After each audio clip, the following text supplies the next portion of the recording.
오늘 시편 78편에서는 지나간 하나님의 구원의 역사를 이야기하고 있습니다. 그 중에서도 오늘 본문에서는 이집트에서 가나안까지의 여정 그 일부를 말씀하고 있는데요. 오늘 시편이 이렇게 쓰여진 이유는 단순히 우리에게 역사의 이야기를 들려주기 위함은 아닙니다. 이스라엘 백성들을 향한 하나님의 끊임없는 인도하심을 우리에게 보여주고자 함입니다. 그리고 그 가운데서 인간의 연약함, 그리고 그 연약함 속에서 계속해서 나타나는 하나님의 자비와 하나님의 신실하심을 다시금 우리에게 되새기게 해주는 본문이라는 것이죠. 40절 말씀을 보면 시편 기자는 이렇게 고백합니다. 그들이 광야에서 그에게 반항하며 사막에서 그를 슬프시게 함이 몇 번인가라고 말씀입니다. 이 본문에서 지금 누가 누구를 슬프게 하고 있다고 말씀합니까? 이스라엘 백성들이 하나님을 슬프게 한다라고 말씀합니다. 이스라엘 백성들은 반복해서 하나님을 반역하고 하나님을 거슬렀습니다. 하나님의 은혜를 잊고 살았다라는 것이죠. 그들은 눈앞의 고난에 휘둘려서 하나님께 불평했습니다. 그들은 심지어 하나님께서 인도하시는 그 여정을 의심하기까지 했다는 것이죠. 왜 이스라엘 백성들이 반복해서 하나님께 이처럼 반역하는 모습을 보였습니까?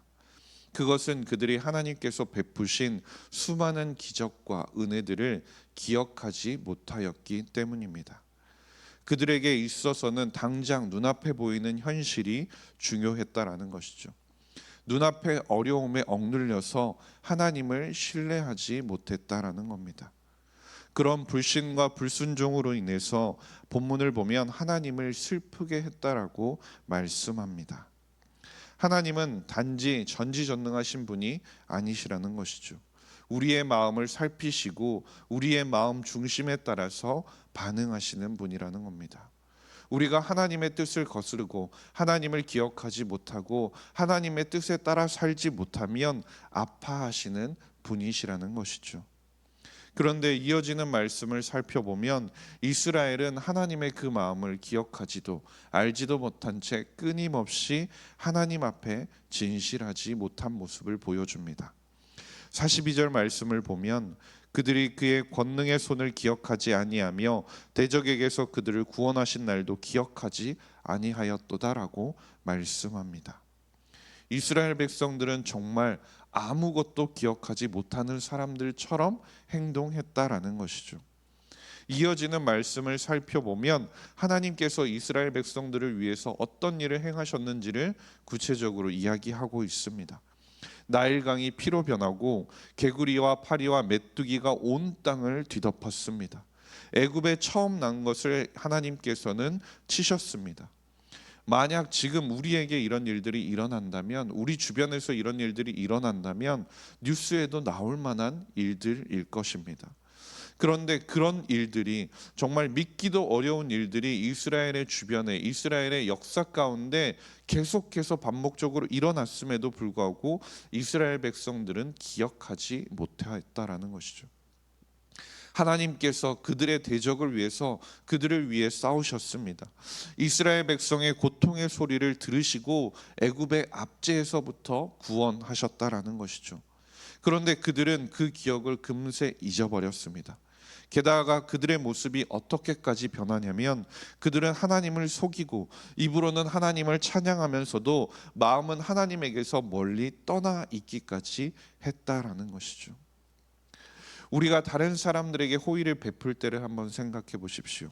우리가 다른 사람들에게 호의를 베풀고 좋은 일을 행할 때가 있습니다. 그런데 그 사람이 내가 베풀었던 그러한 행동들을 까맣게 잊어버리고 외면한다면 우리가 그 사람을 두고 무엇이라고 이야기하겠습니까? 만약에 우리에게 그런 사람이 있다면 그 사람을 두 번 다시 우리는 보지 않으려고 할지도 모릅니다. 그럼 하나님께서는 이스라엘 백성들을 어떻게 대하시는 것이 상식적으로 생각해 보았을 때 옳은 반응일까요? 우리의 생각으로 보면 하나님께서 이스라엘을 징계하시거나 혹은 그들을 진멸해 버리시거나 혹은 이스라엘 백성들에게 베푸셨던 그 기적과 은혜를 그들이 잊어버렸으니까 하나님께서도 그들을 외면하셔도 그들은 할 말이 없는 상황이라는 것입니다. 그런데 이어지는 말씀을 보면요, 하나님은 우리의 상식과 우리의 생각과는 전혀 다르게 행동하셨다라는 것을 우리가 볼 수 있게 됩니다. 51절 말씀을 보면 그가 자기 백성은 양같이 인도하여 내시고 광야에서 양떼같이 지도하셨다라고 말씀하고 있습니다. 물론 하나님은 공의의 하나님이시기 때문에 이스라엘이 죄를 범한 것, 이스라엘이 잘못한 것을 완전히 덮어버리지는 않으십니다. 때로는 이스라엘이 잘못할 때 징계하기도 하시고 그들의 길을 막으시기도 하신다라는 것이죠. 그러나 중요한 것은 무엇이냐면 하나님께서는 이스라엘을 멸망시키지는 않으셨다라는 겁니다. 하나님께서는 이스라엘을 참고 기다리셨다라는 것이죠. 그들이 돌아오기를, 그들이 다시 마음을 돌이켜 하나님 앞에 서기를 하나님께서는 기다리셨다라는 겁니다.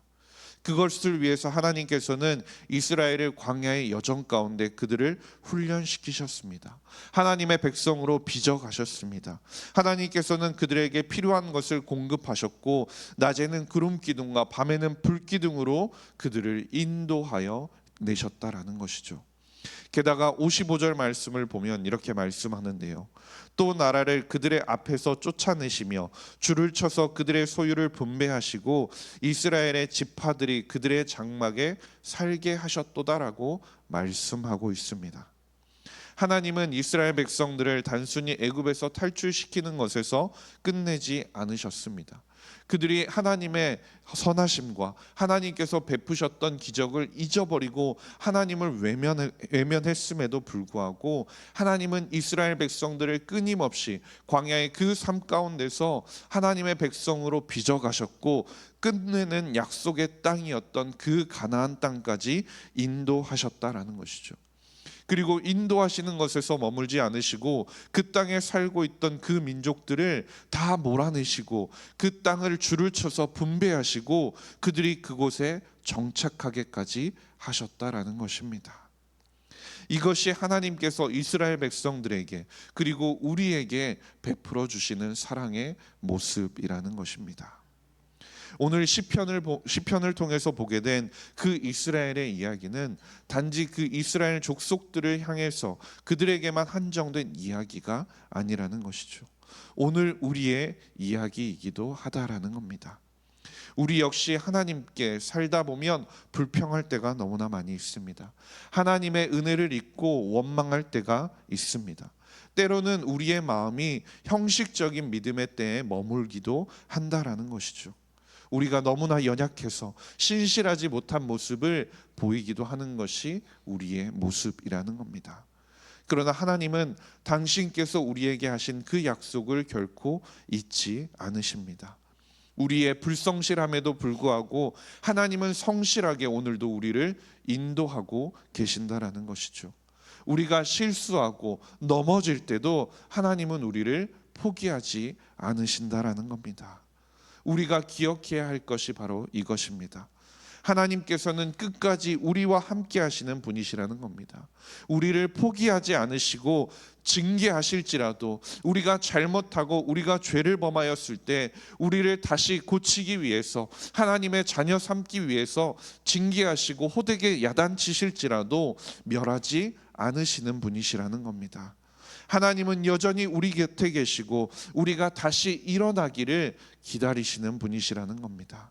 그리고 마침내 우리가 그 약속의 땅에 이르기까지 동행하시는 분이시라는 것입니다. 결국에는 우리를 그 회복의 자리, 약속의 땅까지 인도하여 주실 것이라는 것이죠. 간절히 바라기는 오늘도 우리의 연약함까지도 하나님 앞에 고백하면서 하나님의 신실하심을 붙잡고 살아가실 수 있기를 간절히 소망합니다. 구원의 역사, 그 구원의 역사를 이루어가는 희망은 우리에게 있는 것이 아닙니다. 오직 하나님의 자비하심, 하나님의 신실하심에 달려 있다라는 것을 우리가 기억하면서 하나님은 어제도 오늘도 동일하시며 끝까지 우리의 삶 가운데 우리와 함께 동행하시며 인도하시는 분이심을 기억하며 감사함으로 오늘 하루를 살아가는 모든 성도님들이 될 수 있기를 주님의 이름으로 간절히 소망합니다. 기도하겠습니다. 하나님 아버지 감사합니다. 오늘도 우리를 예배의 자리로 불러주시니 감사드립니다. 말씀을 통해 하나님의 신실하심과 인내를 다시금 깨닫게 해주심에 감사드립니다. 우리가 때로 하나님의 은혜를 잊고 마음이 흔들리지만 그럼에도 불구하고 우리를 끝까지 포기하지 않으시고 기다려주시며 약속의 길로 인도하시는 주님의 사랑에 감사드립니다. 가정과 일터 삶의 모든 자리에서 주님의 은혜를 기억하게 하시고 주님의 손을 붙들고 살아가는 모든 성도님들이 되게 하여 주시옵소서. 감사드리며 모든 말씀 우리 구주 예수 그리스도의 이름으로 기도드렸습니다.